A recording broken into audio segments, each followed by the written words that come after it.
this is Artie and Marissa, and you are listening to the podcast Birth Yourself Brave.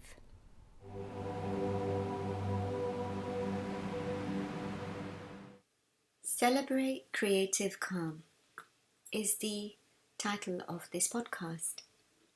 In the UK, it's been about a year since we've been on lockdown, and it's been challenging for a lot of us. There have been moments of extreme anguish, pain, suffering, grief, and love. I think we often focus on the negativity and are unable to identify the positive in our lives. So today's episode is about celebrating creative calm. Since the lockdown, I personally have taken the opportunity to celebrate my creativity, to be able to cultivate this virtue, this strength, so that I could navigate through the obstacles that came on my way. And writing has been a tremendous way to express my inner feelings, validate them. And this episode is an invitation for you to do the same. I am going to be sharing an interview with a wonderful writer, teacher, poet, Jo Bell, after this. But before I did this, I wanted to explore different ways that we can sit with our discomfort. It is a theme that has been running throughout this podcast. Birthing Yourself Brave is only possible when you are able to validate your pain rather than ignore it and distract yourself or numb yourself from the pain. A wonderful quote by Brach, where she expresses and shares with us her wisdom. She writes, "Pain is not wrong. Reacting to pain as wrong initiates the trance of unworthiness.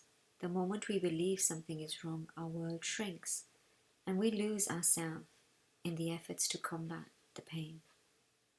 So it's a matter of sitting with your pain so that you can transform your wounds into scars, to be able to fulfill your potential of being here, of being in this world. And creativity is that ability that gives you that strength, that inner strength, that release, that freedom.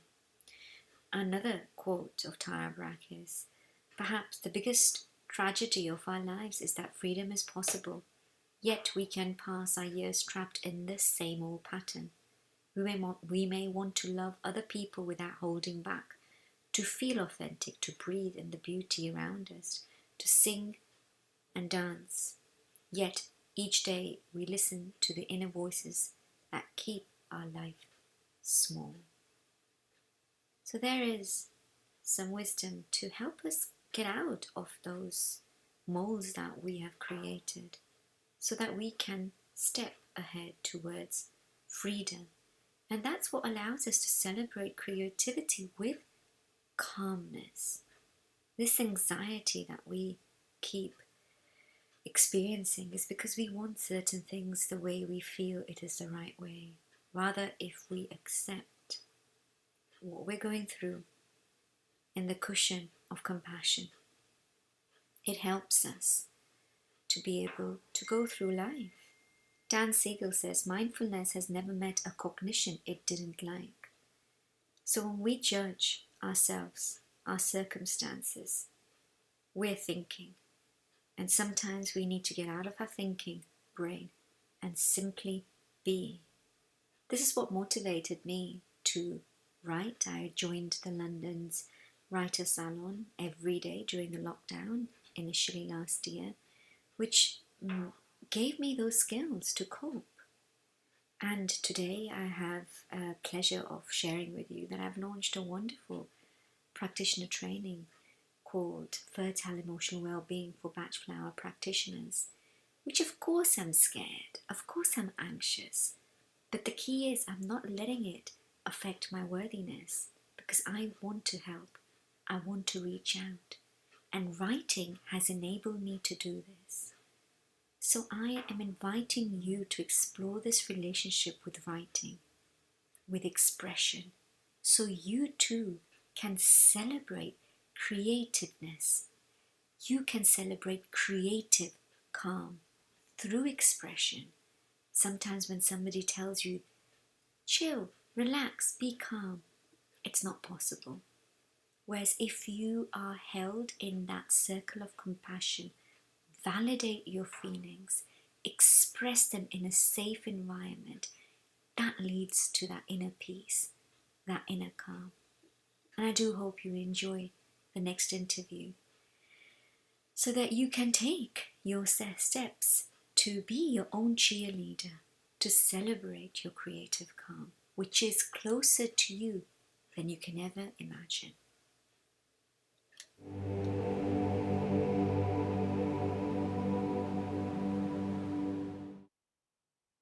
And today we have Jo Bell, teacher, writer, and poet. Welcome, Jo. Hi, it's beautiful to be here.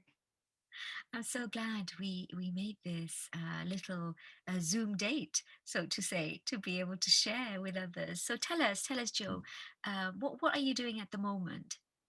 Yeah, of course. It's so nice to connect. So I run Right to Thrive, which is a self-compassionate writing practice which helps people to access a way to safely process their emotions through writing. I absolutely love it. It's my passion because it's helped me so much in my own life. So I've dealt with clinical depression and anxiety from a very, very young age. And I had a particularly severe episode a few years ago. And as I was coming out of it, writing really just helped me to see how I was believing all of these things that were just absolutely not true. And I thought, well, if I can tell myself horrible things and begin to believe them, then I could change that and I could make conscious decisions to tell myself better, more realistic stories about my life. And it's completely changed the way that I see the world. So now I run courses, I write a free letter every week, and just really enjoy enabling people to work through what they're dealing with. That sounds amazing. This letter, I think that's how we met as well in the Mhm. London's Writer Salon, Mhm. which actually started a year ago. Which I believe it's been a year since you've been writing these weekly letters without fail. Well, it's a year since I joined London Writers Salon, but I've only been doing the letters since September, so I can't claim that yet. Okay. But they did inspire me to start them, so yeah. So it's the workshops you were doing since a year, isn't it? Yeah, so I The started my workshops on the 1st of March, 2020. So I did one in-person one and then they moved online. But I think it's a really beautiful medium because people can be in their own space and feel really safe. Because writing for yourself can really bring up so much. So actually it's quite nice. Um, it's interesting the gifts that this lockdown has brought us as well as the challenges. I think it's definitely a gift to be able to work with people who are anywhere. You know, people have come from like Canada or New York. It's like, wow. If I had just been running them in person, it would be a different kind of experience. So that's been really cool. That's wonderful. And like the title of this episode, Celebrating Creative Calm, it is a time to be able to celebrate because we feel guilty, isn't it, when we want to celebrate when other people are suffering and other people are going through so much losses. But in a way, as you have shared with us today, you've had your own battles to deal with and you've come out the other end and now you're empowering others. So it is a time literally to celebrate your creative calm. It's given you that that that ability to be able to share and also self-regulate yourself, I guess. Yeah, 100%. I don't think that I would have had a very different experience in lockdown if I hadn't had this practice. It's so stabilizing for me. And one of the things with anxiety is it kind of takes over in a physical way as well as and a mental and emotional way. So you feel it so much in your body. And I mean, with writing, I come back to what is true, what is true, what is true, instead of what your mind wants to tell you about worst case scenario. And I think that brings me right back to a state of calm because I can deal with what's here and now. And so much of our suffering is projection onto what might be. Um, so I find it very centering in terms of that. Yes, definitely. And I think we were discussing that one of our heroes is Tara Brach, and in one of her quotes, she actually says, "True freedom is being without anxiety about imperfection." Quoting another Zen, as a Buddhist Zen master. So that's so true, and you've just said that in seamlessly. So Oh, I'm not quite as good as Tara, but yeah, she's amazing. And I think that so often, is particularly as women, we just beat ourselves up so much because we feel this unworthiness, which society perpetuates. And it's really up to us to come back to what is true, you know? yeah, and talking about that, so a lot of your work embeds and weaves in self-compassion. Can you talk a little bit more about that? Yes, of course. So self compassion for me came from a moment where I was actually telling my counselor at the time, that I've always written since I was very, very young. And I was telling her how I would just say such horrible things to myself. I still have my diaries, so I've gone back to them sometimes, and it does make me really emotional because I was so mean. It was like my own bully, you know. And I would say such mean things to myself. And I remember my counselor saying, "No wonder you were depressed because you were telling yourself all of these horrible things." And it was like this, like light bulb, like an Oprah aha moment where you're like, right, okay. And then I started learning so much more about the brain and about neuroplasticity and how when we repeat things to ourselves, we start to believe them. So when I was learning about that, I started to think, well, I have written such horrible things to myself. Could I change that? And could I start to become my own supporter and my own cheerleader? And the moment I did that, everything changed. Everything changed. And I'm so passionate about passing that on to people because it's such a powerful practice. And quite often, people, I don't know, you've maybe experienced this before in your work, people will say, but then I'm going to be giving myself a free pass and I'm going to be just telling myself I'm wonderful. And it's just not that at all. It's about, I think Kirsten Neff puts it like, it's like you're talking to a really good friend and you're being supportive of them.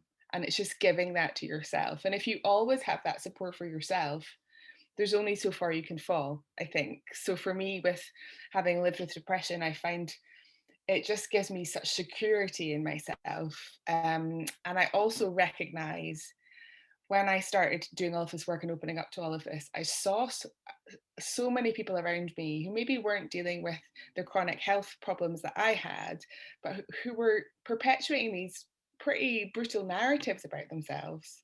And I just think that we have the power to change it, and we should, so we can live more freely and happily. You've put it so succinctly, and it seems so simple to do. But I guess somebody who's in that quagmire and is unable to find any support and and feels like the necessity to be able to release and share. Mm. And if they would like to start writing, what guidance would you give them when they have absolutely no idea why they're there? And I know you're running a workshop, you're running a virtual workshop, and you've got, and I love your Insta account because you always, I think in January you did like a prompt a day. Mm. So of course, I'm going to let you talk about that. But yes, any guidance for somebody that's in the womb, about to give birth or about to be born, sorry, and they're trying to reach out for that support. Yeah, absolutely. So I think that even though writing sounds really simple, and it's like what I recommend is you write for 15 minutes a day, kind of similar to Julia Cameron's morning pages, although I love morning pages and I know it's like an institution for a lot of people, but I also recognize that, some people have children bouncing on them at like 4:30 a.m. and they might just not have that immediate time in the morning. So I always say, try and write at the same time every day, but make it work for you, because as soon as we make it unworkable, then we're like, we add the guilt. So, oh, I've given myself an unrealistic target and I'm going to feel guilty that I haven't done it. So finding a time that works for you is a really, really great thing to do. We also have a lot of associations with writing. So you might have journaled negatively in the past, or you might have associations with writing being a chore from work and things like that. So I think it has to be done in a notebook. It has to be done with a pen or a pencil. There's loads of research to support this being much more therapeutic for us than writing on a laptop. And also, we don't want to be editing ourselves. So that's really important. So finding a time, getting a nice notebook, having a nice pen. I'm a really huge fan of felt tips just because they flow really nicely. But making it yours, the whole thing about writing is that it's yours. And then you might come across some barriers that you might feel like, but what if somebody reads this and I don't want them to see my private thoughts? And what I would say is you can use affirmations, things like I am safe, or if you really feel that you're not, you don't feel comfortable with that, you can just rip up your writing once you've written it. It's all about the process. So once you feel comfortable and safe, then you could start with my newsletter, which has really nice little prompts, or you could just start with the question, how am I today?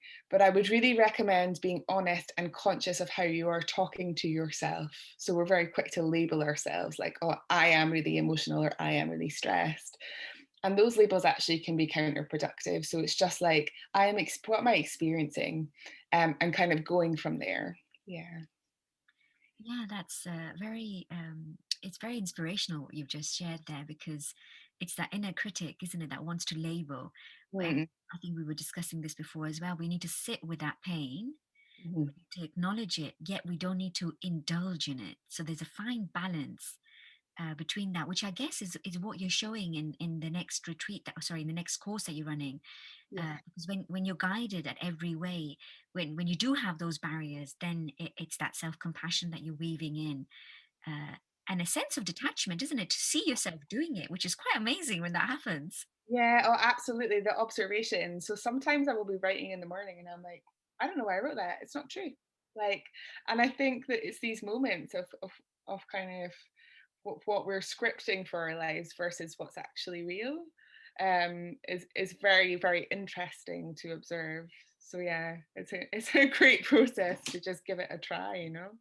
And start. So there's no moment like today, even though you're doing this course in a few weeks' time, which I'll be sharing the details. Anybody can access your newsletters in terms of the prompts and your Insta Right to Thrive. Yeah. Start now. I would say, how are you feeling today? Yeah, absolutely. And I always say trust what surfaces. So in my workshops, I give invitations, but if your mind is off in another direction and you want to write about something else, great. I mean, it's about respecting yourself in a way and giving yourself that freedom, which we don't often do, I think, in our society. I think that we celebrate busyness and that we might physically take care of ourselves. So sometimes we can be really good at physically. So for example, I did loads of yoga, but it only got me so far. I love yoga, and release through the body is so profound, but I was still coming up against all of this stuff. So I remember when I when I had my particularly severe depression episode, I was like, but I do yoga. How can this have happened? Yeah, definitely. So yeah, all of these practices just give us such powerful ways to connect with ourselves and then therefore support others, because I feel that there's such a perception that self-care is selfish or self-compassion is going to make me have an ego, and it's the absolute opposite. When we take care of our own needs, we can give more. Like I always say, if you think about the word radiate, you're giving out this light. If you're depleted and you're dimmed and there's nothing there, you can't give that energy out to others. So it's so important to take care of that first. Definitely. And I would say creating your tribe with your own self. Hmm. We reach out to others, which is brilliant, which is why you're offering such a safe space for people to express Yeah. themselves. But Yeah. ultimately, we are befriending ourselves. Absolutely. And knowing, I always think if you can know that you'll fail, but you will give yourself this compassion, you're just so much more free because you can try things, and it doesn't, it doesn't stick the way. And I think there is a quote, I can't actually remember who said it, but somebody said, um, the root of all suffering is attachment. So when we get attached to ideas about who we are and who we should be and what we should be achieving, that's when we begin to suffer. Whereas when we let things be and flow and just observe, we can move with life, which is so much nicer. Definitely. No. Thank you. Thank you, Joe. Thank you for sharing your wisdom. We'll be sharing all the links as well.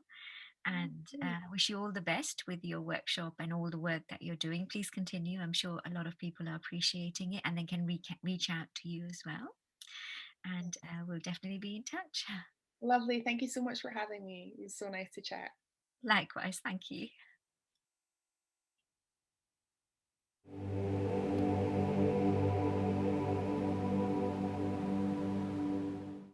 Thank you for listening. Please do not forget to rate, review, and subscribe for future episodes, and also to let other people know that we exist. If there are any links that I mentioned in the podcast that you're unable to view, visit my website artyamarissa.com under the tab of podcasts. I hope you've enjoyed and have a lovely day.